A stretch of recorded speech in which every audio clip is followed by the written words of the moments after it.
from Susan's Nursery. Welcome back to my channel, guys.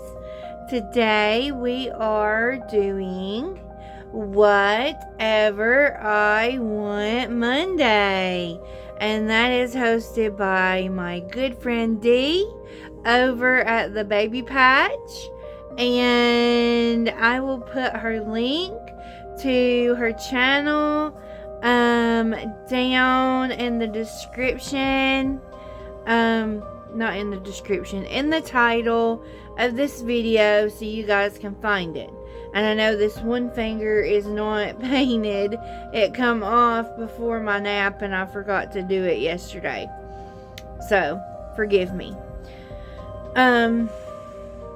Yeah, so I'm here with my little pumpkin for Whatever I Want Monday, and we're just going to do a mental health chat, and we're going to change her while we do it. So I forgot that I needed to show her in the beginning with me, and I already dressed her down. So that's why I got her wrapped in this warm little blanket so she doesn't get cold. And we're going to move the camera down where you guys can see her get changed into her fall outfit, and that way we can chat while we do that. So hold on just a minute, guys, and then after we get her changed, if I'm not done with the conversation, we'll come back to the face on face. Okay, so hold on while I get it set up, guys. Okay, guys, we're back, and I know it's a different angle, but my face on, I'm gonna have to start trying to do it long ways when I do this. That way I can put my video long ways when I change, because if you don't, when you put it in the editor, it's gonna mess it up because it's two-sided. One's long way, one's long way, or up and down, one side to side. So we are going to put on this sweet girl. We're going to put on her, what did I do with those socks? I had her some socks. We're going to put on her this beautiful little JoJo Mama Man, or however you say that, babe, little onesie that has woodland creatures on it that looks like fall, and it also has little mushrooms, fall mushrooms, and leaves all around it. And it has ducks, and it has squirrels, and it has badgers, and it has rabbits, and it has mice, and it has, if I'm not mistaken, a hedgehog. Yeah, a hedgehog. It's on the sleeve right there, hedgehog. And foxes. Foxes is on this sleeve. Well, so I thought. Oh, yeah, there it is. There's a fox right there. So we're going to put that on her. And we're also going to put this rabbit hat. I think it's going to look so gorgeous. It's a tan color, and it has the rabbit ears. We're going to put that on her. And I did have her some socks laid out for her to put on, like long socks. Hold on just a minute, guys. Let me see if I can find them. Okay, guys, we're back. I found them. So these are, I didn't show you exactly what they look like. They're from Kate Gwen, and they're little rabbit. It's a little rabbit hat.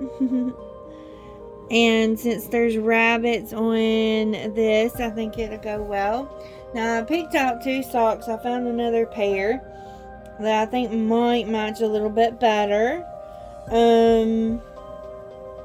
This one, these are tan, and they have the dark tan balls on them that has the bow at the top.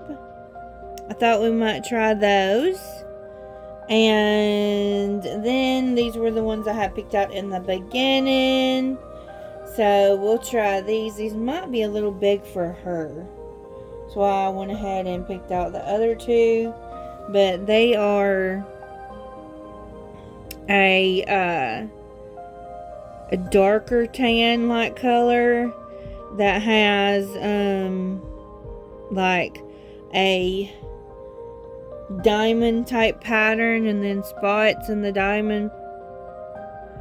It has spots in the pattern in between the diamond pattern, and then there's a darker tan on the heel and the toe, and then it has like the, I don't know what you call it, has like a rubbery stuff on the bottom, but it's yellow. I don't know why they just put one and it's yellow. See, it's on both socks.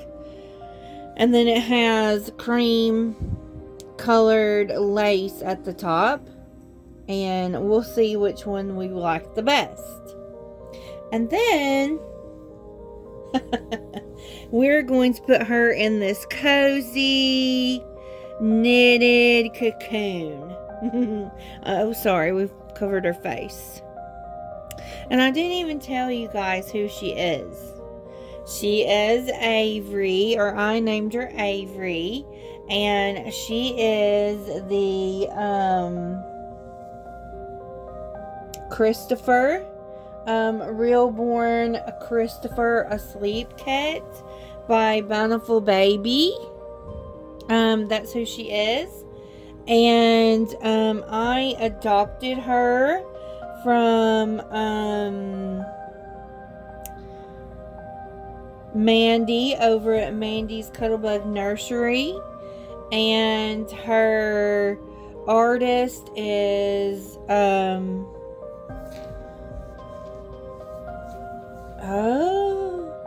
Jenny? Is it Jenny?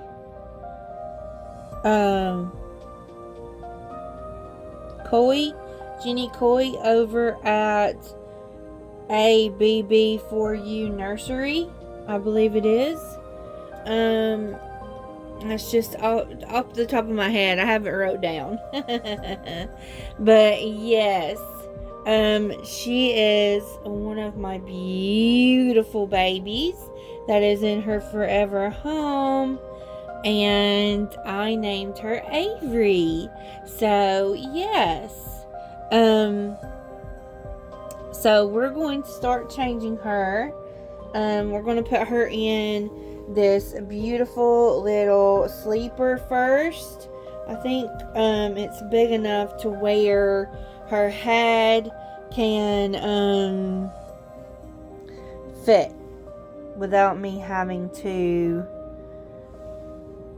Oh, I don't know if this is going to work because all you see is my big old arm there. Maybe it will. But like I said, I'll change it from now on and do the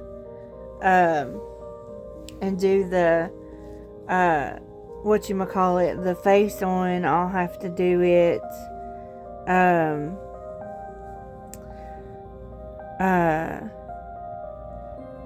not up and down, but side to side.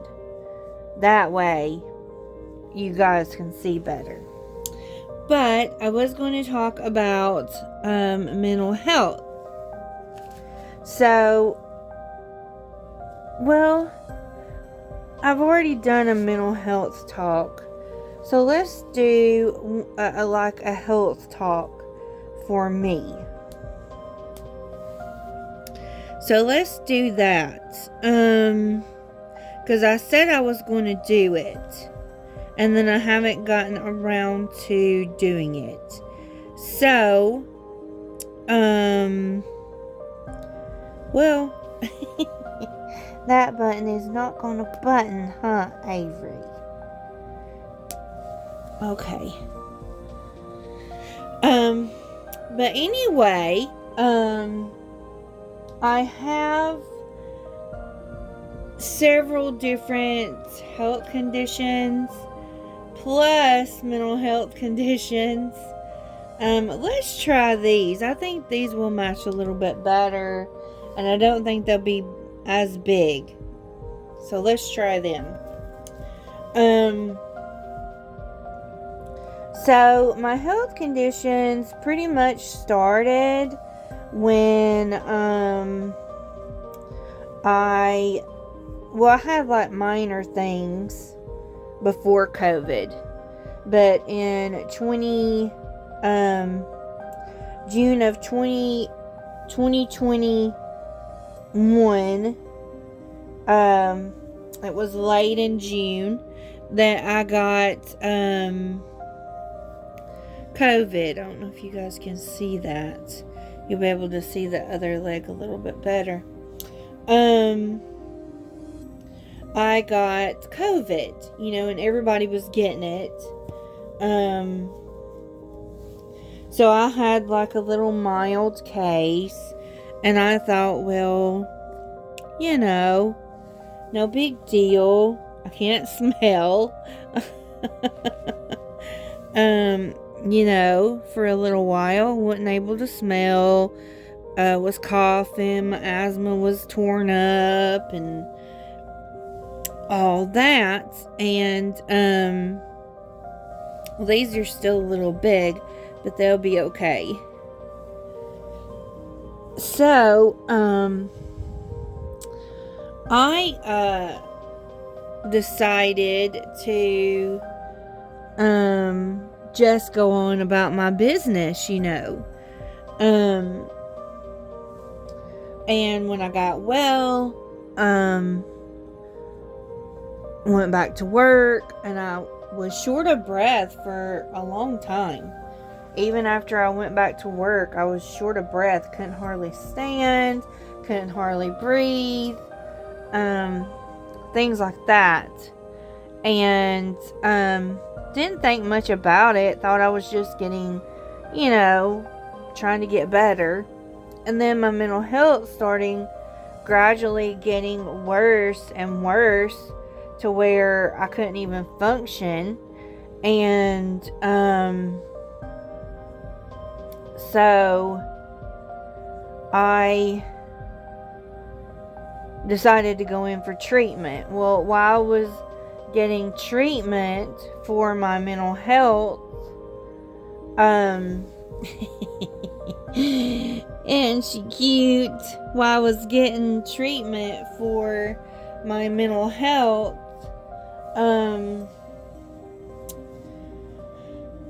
I got, started getting some more symptoms. Like, I couldn't stand up very long. I couldn't walk very long without getting short of breath. And I was having palpitations. And if you don't know what that is, it's like where your heart beats like very, very fast. And I was having fluttering. And, I just couldn't stand up. I was fatigued. I just couldn't do anything. And I had to resign from my work because I couldn't go back like that. And let me put this on her and we'll flip back over to face.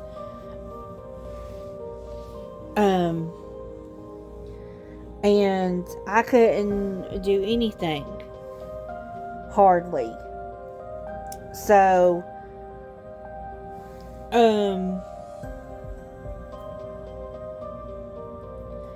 So, like I said, I had to resign, and that was like in February. I took a leave of absence to deal with my mental health stuff. And what did I do?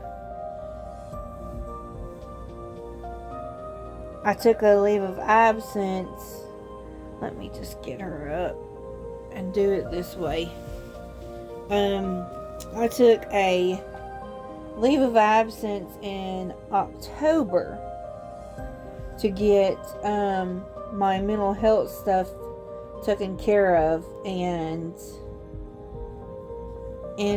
by February I had resigned from doesn't she look beautiful? I had to resign from my position because they would no longer honor me having a leave, having FMLA. I would have to take a leave of absence, and if I did that, I'd have to pay for my own insurance. And it went from it went from regular insurance prices to Cobra insurance prices, and it was like in the thousands for me to pay every 2 weeks, and I couldn't do that, so I had to just resign. So they didn't really give me a choice, because they didn't give me anything that I could do or anything like that. They didn't want to work with me. So anyway, that started my health journey that's been about 3 years. So I'm going to pause you here, and then I'm going to set the camera back up to face on face. That way you don't have to just look at sweet little Avery. You can look at me and sweet little Avery too. So hold on, guys, and we will be right back. Hello, guys, we're back. So anyway, that started my search of what was wrong with me. So very shortly after I went to my family doctor, she sent me to a lung specialist, and he told me right off, after all of my heart and lung tests come back, after my heart, let me see if I can turn this a little bit. Shortly after my heart and lung, let's get her out of this a little bit. Shortly after my heart and lung stuff come back normal, my heart test and all of my lung tests come back shortly. They come back normal. He was like, well, you just have long COVID, so just push through it and it'll go away. So I was like, okay. And so that's what I tried to do. And when I went back to my normal doctor, she told me how they treated long COVID was by weight loss. And so we got on that little spill of weight loss stuff. And so I did try to lose weight, but my hair is kind of messy, guys. It's a messy bun, messy hair, don't care kind of day. Washed it yesterday, and I didn't flat iron it, so it's kind of crazy with the curls and the frizz and stuff. I just throwed it up in the bun, so forgive me if it's wild. But yeah, that started well, that started like a weight loss journey type thing. And then I noticed no matter how much I lost, it didn't help. So, I found this group on Facebook that's called Long COVID Haulers. I think it's Long Haulers,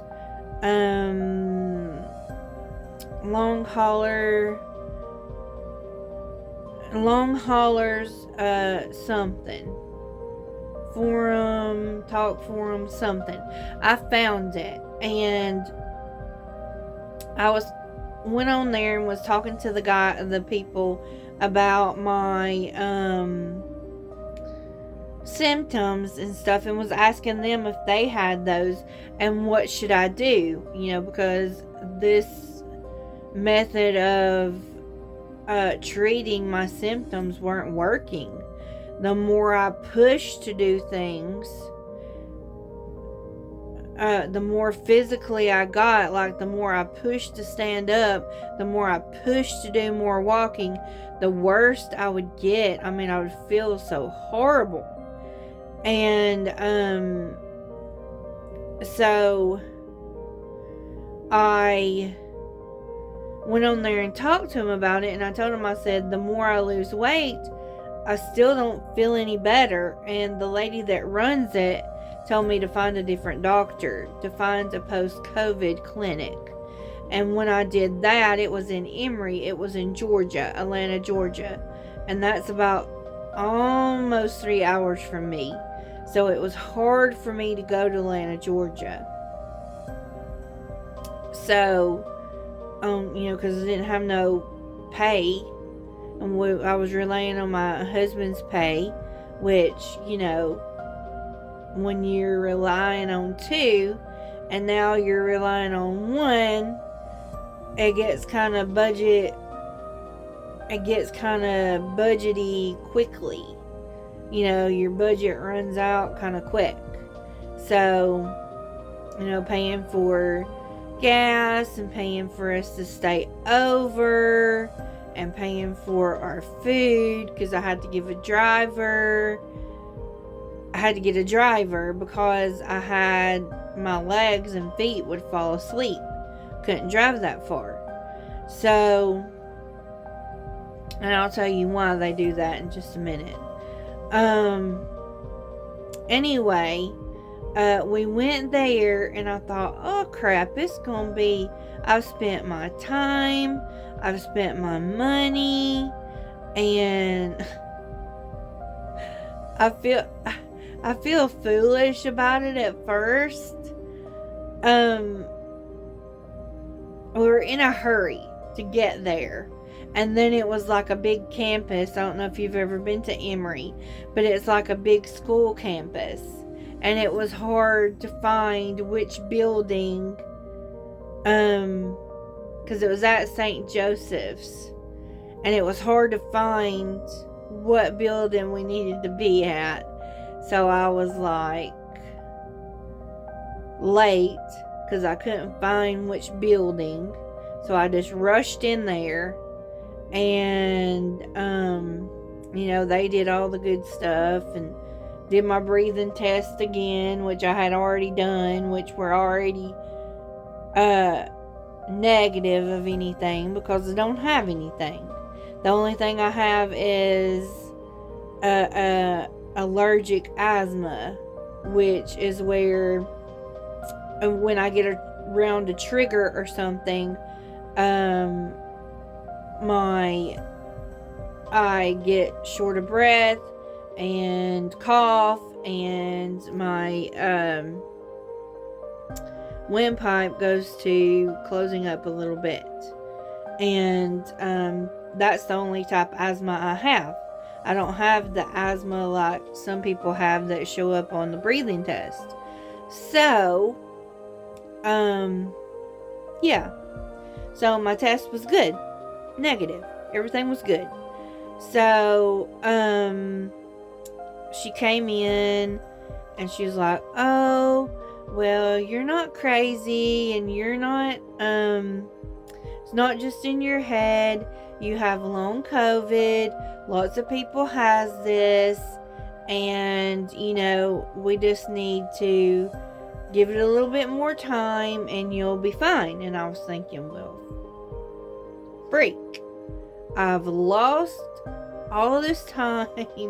I've took all this time to get here. I spent all this money, and for her to tell me something that a doctor had already told me that was an hour away from me that didn't work. And I was like, and she gave me all this stuff to do. Like, she told me, one was to lose weight and all this. And I was like, well, blah. I was ill at that moment because I had already spent that money to get down there.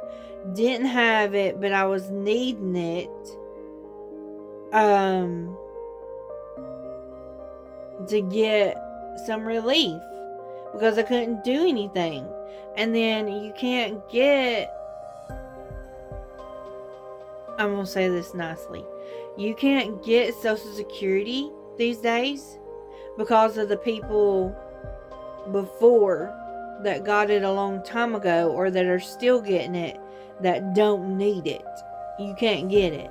I mean, you can't walk, you can't stand, can't do anything, and they won't give you anything. You worked all your life. I mean, I worked all my life since I was a teenager and would still be working if I was able. And they won't give me anything. So, anyway, I went to try to get some relief, and we had spent all that money, and she was telling me that. So I was kind of ill. And then, like I said, we was in a hurry when we got there, and I had to walk so far to get back to the car, and I thought I was lost because I didn't know where the car was, and I was trying to call people. My sons stayed in the car, and I was trying to call them, and I just, there wasn't no seats in the elevator shaft right there where you go out to the cars, to the parking garage. So I just sit down in the floor. I couldn't do it no more. I felt like I was going to pass out. And I just sit down there, and these people was, are you all right? Or are you, because I just started crying. Because I thought, here I am, and nobody wants to help me. I can't even find my own car, and I can't walk. I can't stand. So I was thinking, what am I going to do? If I can't get a doctor to say something's wrong with me, then sure enough, I'm not going to get anything from Social Security. So I was just all in an uproar. I'm sorry, guys. It's just a frustrating and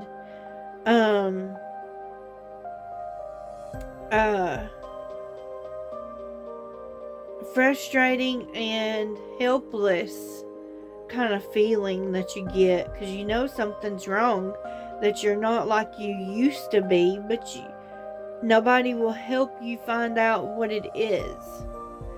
So the most help that I got was through that forum on Facebook, and they would tell me, it sounds like you have POTS. And I would be like, POTS? What is POTS? And so I kept going to that doctor. She did telehealth visits until until her license expired. You know, because they did like a big, I guess they did like a big, where she could go do telehealth with anybody, and you know, around them, or I don't know. All I know is they told me that her Alabama license had expired, but I did 2 or 3 visits with her, and then the last visit she told me that I had POTS. She finally said, you know, I'm going to diagnose you with this. You have chronic post-COVID fatigue. You have chronic post-COVID shortness of breath, and you have you have chronic post-COVID neurological symptoms, and you also have POTS, in my opinion.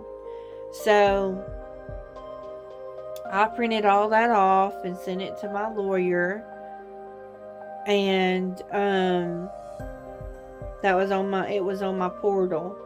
And she also wrote a letter stating that she didn't feel like at this time, unless my symptoms got better, she didn't feel like I could work in my my job.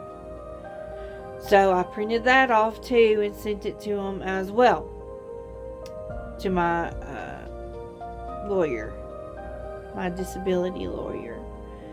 And I also, after thinking about it for a little while, I was going to, because I've had on and on, I mean, during the whole time I've had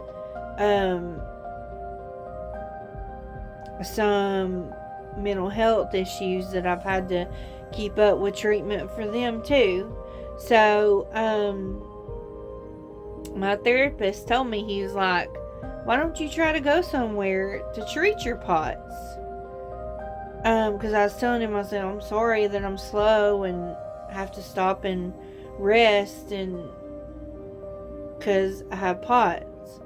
And he was like, well, why don't you try to go somewhere to treat your POTS?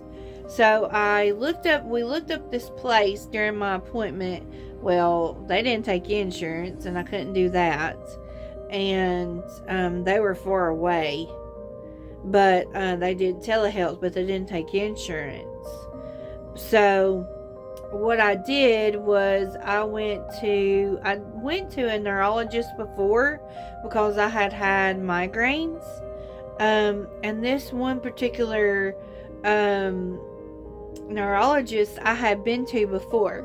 So I called them and asked them, I said, I know I haven't been there before in a while, so I'll probably be like a new patient. So what do I need to do to get an appointment? Do I need, does my family doctor need to send you a referral, or, what? And they told me that I could refer myself. So I went, and I didn't see the actual neurologist that I had seen in the past. I saw one of the ones he had in his office, he is phenomenal doctor. And he told me, he said, I believe, your doctor from the COVID clinic, she believes you have POTS. And he said, I believe you have POTS, or you have something, I can't say it, it's anomanic, and I don't know, I'll put the word over it if you can pronounce it, symptoms going on. You have some kind of disease in that, going on with that. And POTS is actually up under that umbrella of that disease. And I'll put the word anomics or something like that.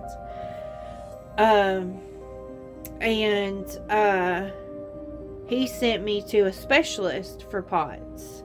And he told me, he said, the first thing they're going to do is put you on a tilt test to see if you have POTS.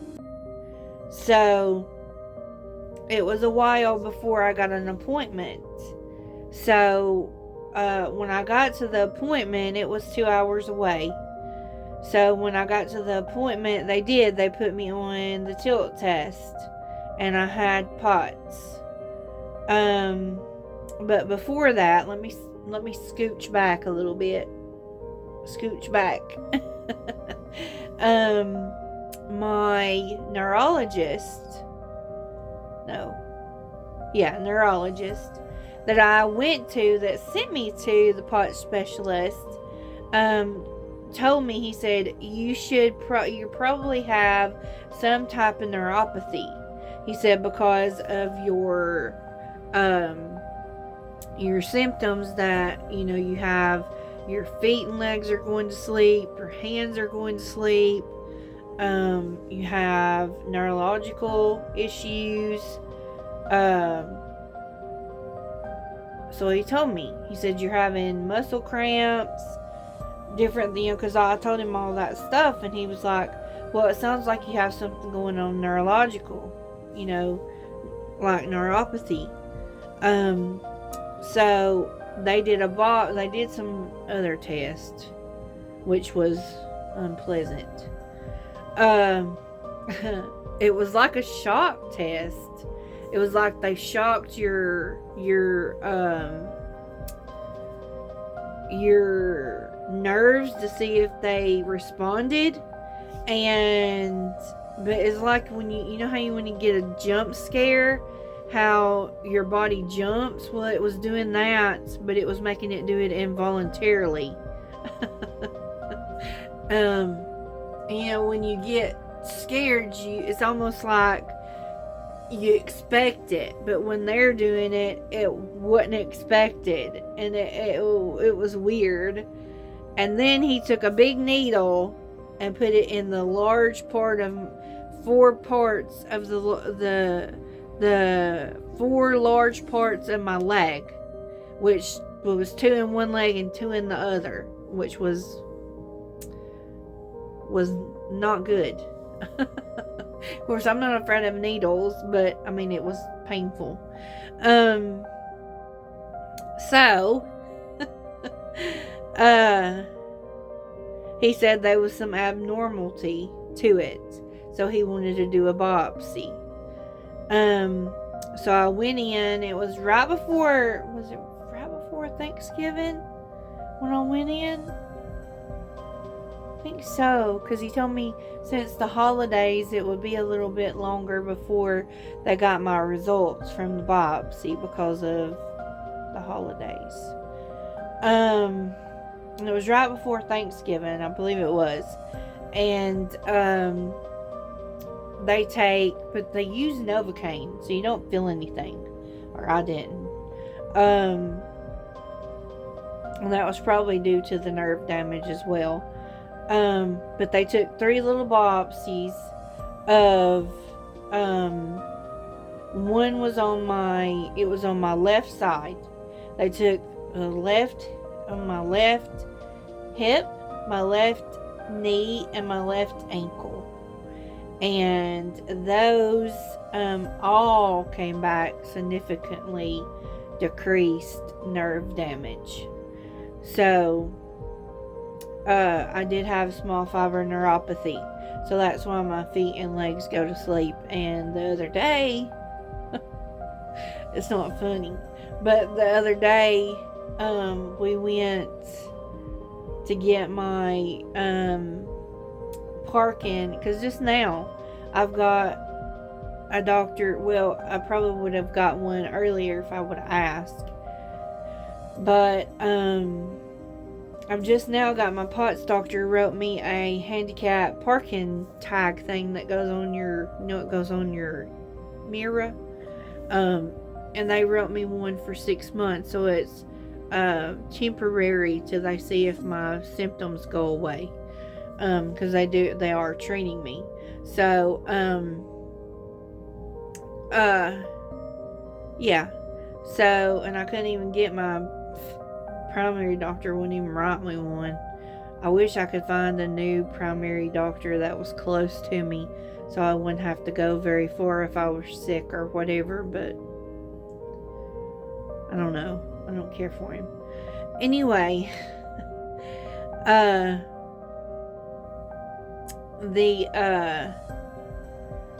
we went to get that placement card at the courthouse.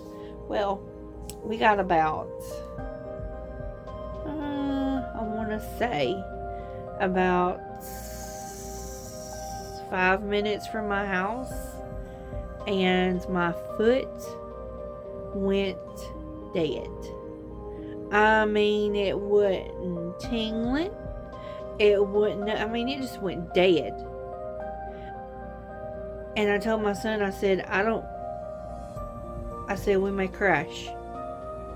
I said, because my foot is dead. And the only thing that saved me was the top of my toes. I could still feel the top of my toes. And I told him, I said, maybe I can get it stopped from the top of my toes. But I told him, I said, you're going to have to start driving when we go out. I said, because I can't anymore. I'll kill us. I mean, no kidding. It's not funny. No kidding. I'll kill us. Because my foot's asleep. I mean, it wouldn't the tingling sleep. It wouldn't. I mean, it was just dead weight. And the pain had already started. And I told him, I said, we're going to crash. So, I'm going to get to where I can't even drive around, local places, which messes with my mental health a little bit, because, you don't want to have to depend on other people. I love being independent. I've always loved being independent. I never had to never wanted to be waited on or anything. I wanted my independence. If I wanted something, I wanted to get up and go get it. Or if I wanted to buy something, I wanted to buy it. Or if I wanted to go to town and do something, I don't want to have to wait for anybody else. I want to be able to get in my car and go. But that's going to be taken away. Because, I'll hurt myself if I don't stop, because my foot went dead. And it was like 5 minutes from my house. It had been fine, and then all of a sudden, it's like a snap of a finger. It was dead. So, yeah, and I live in a rural area, and we really don't have public transportation out here. Of course, I've got my son. I'm going to have to get him to drive us, I reckon. Going to have to be chauffeured around. But, I still haven't got Social Security. I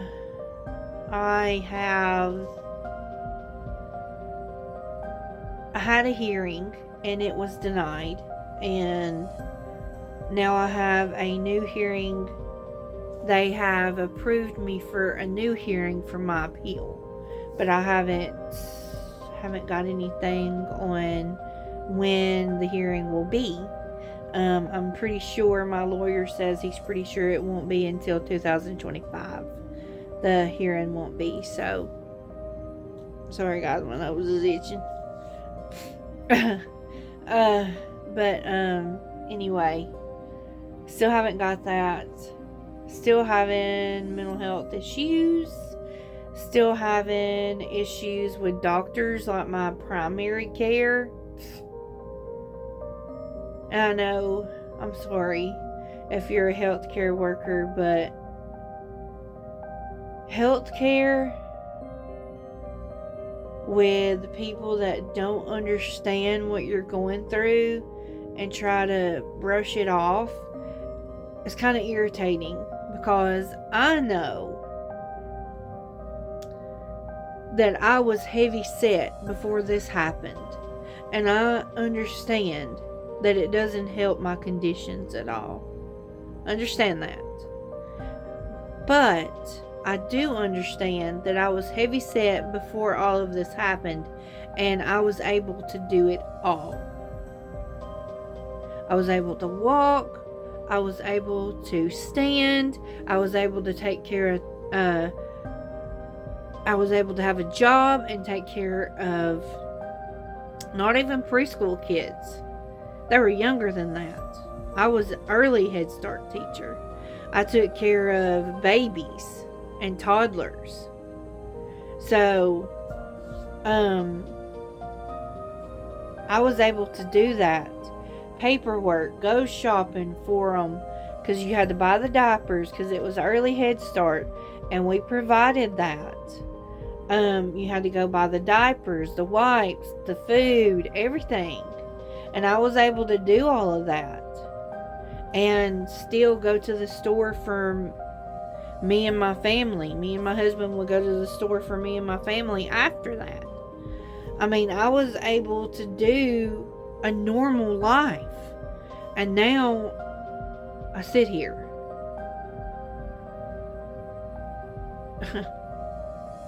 And sometimes I go out. Like, I was able to take my walker, which I am very, very thankful for, Auntie Lee. I was able to take my walker into the courthouse. So when I was standing in the long lines, I was able to sit on the seat and wait in line for my turn. And while we were at the counter, while she was doing what all she had to do to make up my card, I was able to pull the brakes down on it and sit down so I wouldn't be too tired for us to get back to the car. And it scares people.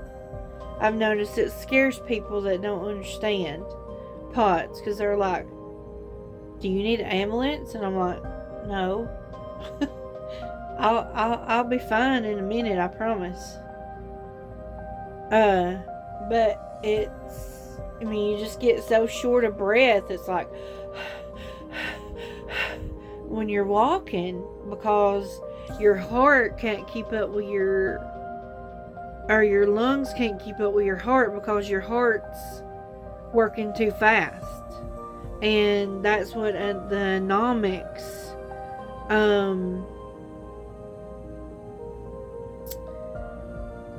part of your, that's what the automated anomics, or however you say that, that's how that works.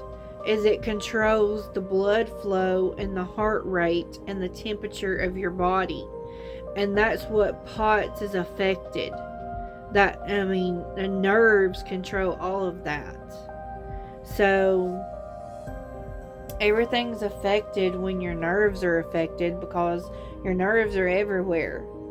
So yeah, and people are like, well, you need an ambulance? And I'm like, no, I'll catch my breath in a minute, I promise.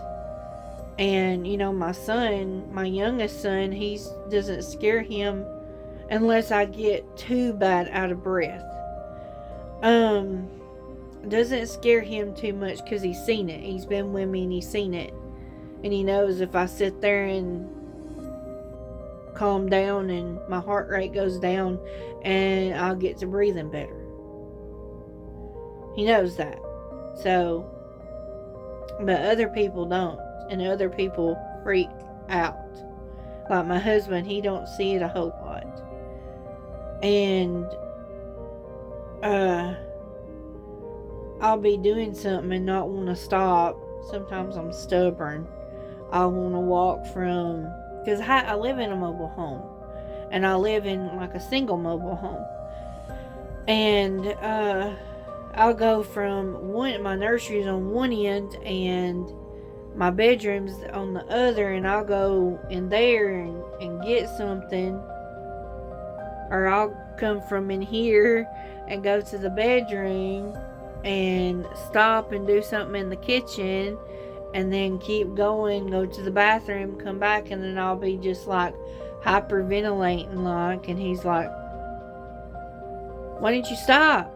Why don't you stop and get calmed down before, you know, you stop breathing? I'm like, I won't stop breathing. I'll be alright. But, you know, people that don't see it every day, like my youngest son, he sees it. Because he goes out with me. When I go out to Walmart or wherever I've gone out to and where we've been before. And that one time, oh my goodness, when we went to the doctor in that town that's 2 hours away before I got diagnosed with any of it, that doctor sent me to a weight loss doctor, and it was a 2 hour away. She was a nutritionist, I believe. Yeah. And she sent me there, and their parking lot, oh my goodness, was huge. It was the size of a Walmart parking lot, and we had to park. We would be basically parking on, not on the end by Walmart, but parking on the other side. And that was just a parking lot. And then you had to walk to the hospital. And when we come out of there, I was telling him, I can't do it no more. You just gonna have to go get the car. And that was back when he was first learning how to drive, and he was afraid he would hit somebody trying to get the car out. And I was like, you're just gonna have to go get it. I can't do it. And he was like, oh, it's just over this van, or oh, it's just over this car, it's just over this truck. And I'd get past it, and my car still wouldn't be there, and I couldn't breathe, and I felt like I was going to pass out. Oh, it is a awful feeling when you can't sit down with it. So my walker is a blessing. So when I go out, I use it. I still don't go out as much because it kicks in like the fatigue part of it, and it keeps me from, you know, being able to do my normal routine at home, which is maybe one time loading the dishwasher, and maybe one time either folding the clothes or loading the washing machine or putting the clothes over in the dryer. I can't do all of them, but you know, one of those chores. And the rest of it they have to help me with. I don't cook anymore unless it's something I just pop in the microwave, warm up. I can do my hygiene things on my own for now. It is gonna, you know, gonna have some help if I get weaker in that area, like bathing and, you know, stuff like that. But as long as I'm sitting, I do pretty well. But my arms, it's like my arms, even when I'm sitting and I'm moving my arms and stuff, like folding clothes or washing myself or drying myself, it's like my arms get tired. So I don't know, but you know, Potts is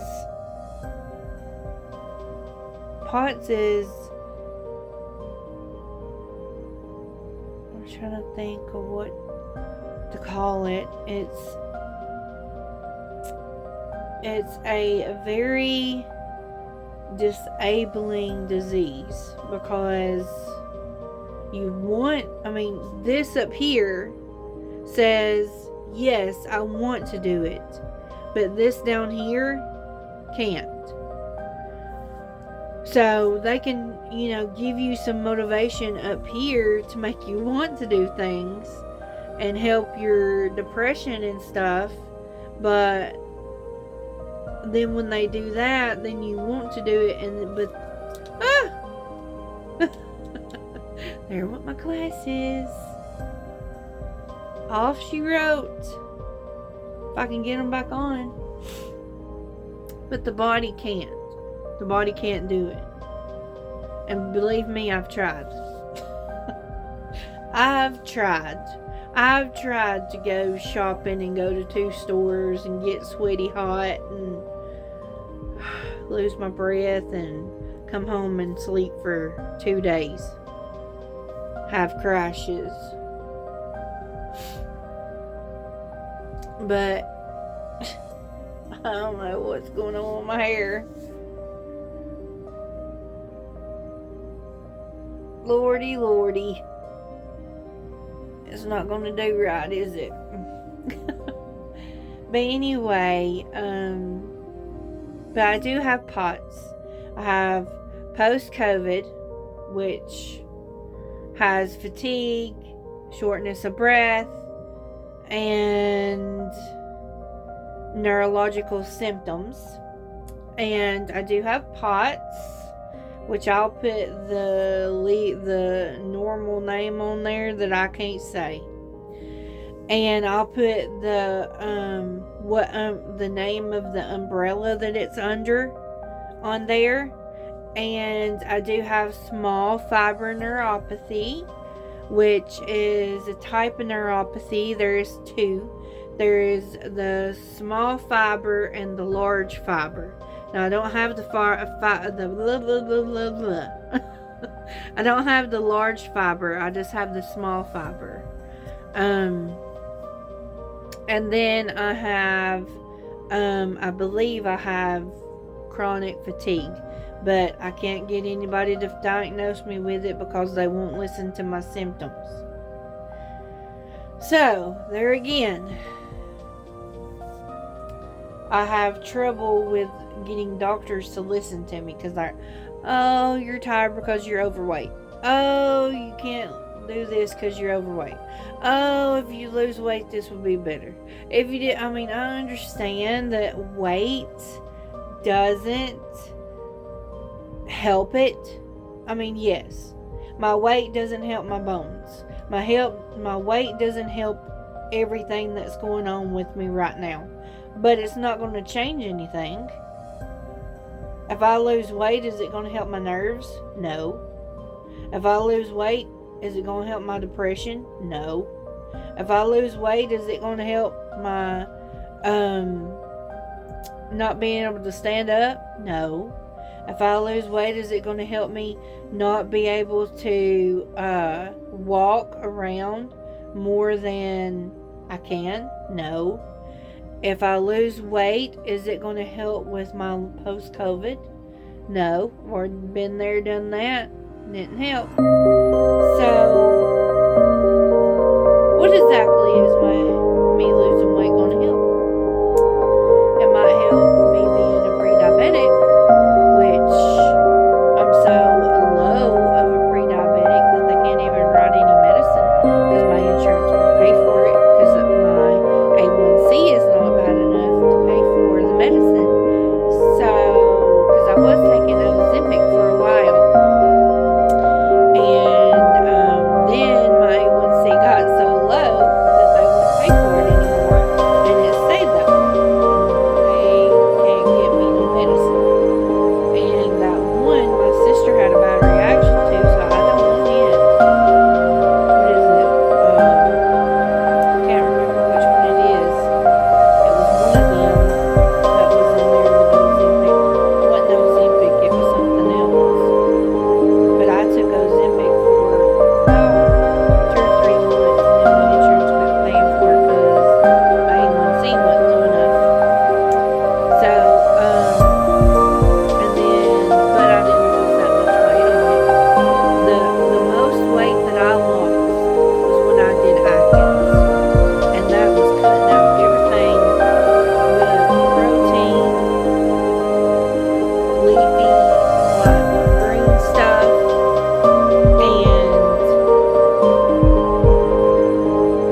eating it, if you're doing Atkins and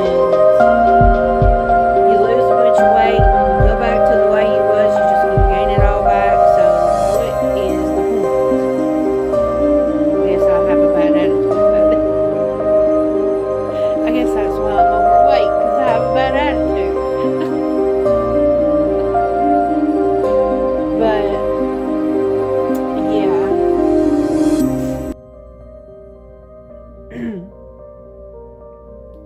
But I do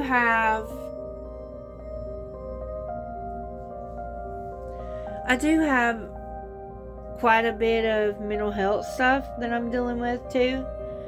I have pretty good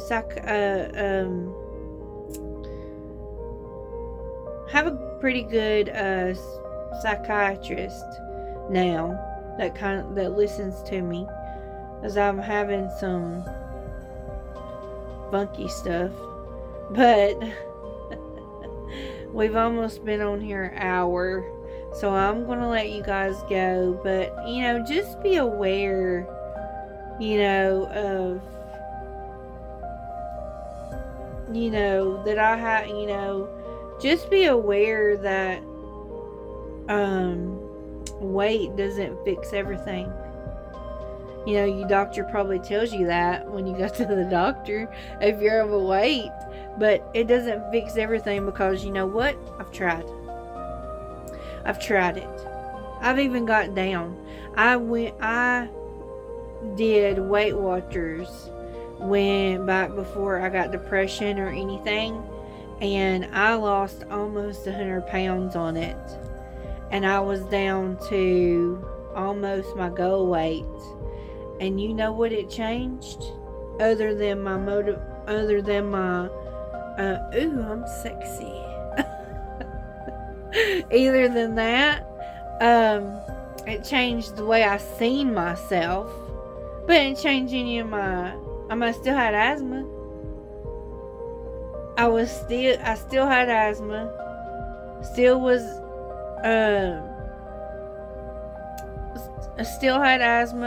Still had some other stuff that I'm not going to tell you guys. Still had that they say weight will help. It was urgency. I'll go ahead and tell you it's urgency. But I've had that all my life. Like urgency I've had all my life. Urination. Urgency to urinate. Weight didn't fix it. Losing weight didn't fix it. I was trying to think back to what I had back then. I think that was being the only things I have, because they were just so, back when I was overweight. Back then, they was like, oh, I can't believe you're not a diabetic. Oh, I can't believe you don't have high blood pressure. Oh, I can't believe you don't have high cholesterol. I mean, yeah, that's what I think about them. But I didn't have any of that back then. So, weight loss was only for my knee. Now, my knees were getting bad back then. But I mean, foot, they still wouldn't do no surgery on them, because they was like, oh, you're too young. So, sorry guys, Mose was itching again. So, they were just, oh, you're too young. So, weight loss didn't really help anything. And it's not going to help anything unless you've got like diabetes or something. And sometimes it don't help with that. And blood pressure don't help with blood pressure either, because my grandfather had blood pressure all his life. And before he died, he lost weight like down to a darn stick. He could hide behind, a lot of people say they could hide behind a broom or something. I mean, he could. And he still had high blood pressure. Still. So you can't tell me that weight causes a lot of stuff. It don't help probably, but it ain't the cause. So I'm just saying, I'm gonna get off my fussing rant. But me and Ava, we're gonna go. We're gonna say bye-bye. Say bye-bye, bye-bye. You guys have a great afternoon. But I just wanted to update you guys or tell you about my conditions. So when I say, when I'm talking about something that I'm doing and I'm upset, then you'll know that I have POTS. And that I have small fiber neuropathy and I have post-COVID. And that I have these things that cause me to get down in the dumps. And then I have some mental health issues. And all came from COVID. Most of them. But yeah, that way you guys know about my health conditions. That way I don't have to tell you every time. So, every time, that way you guys will know what I'm talking about when I say my health conditions. That way I don't have to, tell you every time, because I don't want my videos to be negative, because I feel like if I have to talk about my mental or physical health every time I do a video, then that makes it kind of negative, and I don't want to be negative. I want to be positive. So, but we're going to get off of here because we've already been on here an hour, and we're going to let you go, Miss Avery, Miss Bunny Rabbit. We're going to let you go, and we love you all, and we hope this wasn't just a mumbling, bumbling mess. But if it was, we apologize. So, you guys have a wonderful day, and we shall see you next time. Bye for now.